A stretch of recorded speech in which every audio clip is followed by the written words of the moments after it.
Mr. Kelly. We move on to report Portas. I give the floor to Mrs. Romana Jordan Ciseli. Poročilo o financiranju in delovanju Evropskega sklada za prilagoditev globalizaciji.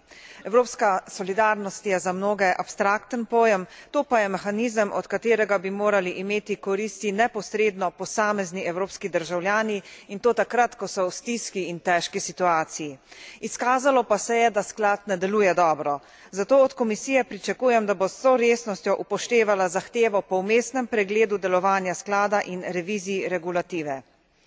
Imam pa zadržek glede neodvisnosti sklada, saj je povezana z njegovim neomejenim trajanjem. Menim, da je sklad politični odgovor na trenutno situacijo. Evropska unija mora v prihodnosti spodbujati zaposlovanje z drugimi inštrumenti, poskrbeti mora za konkurenčnost evropskega gospodarstva. Paziti moramo, da ne bomo oblikovali mehanizma, ki bo dajal potuho tistim, ki se ne bodo prilagajali spremenjenim svetovnim razmeram, in v tem smislu sem tudi glasovala.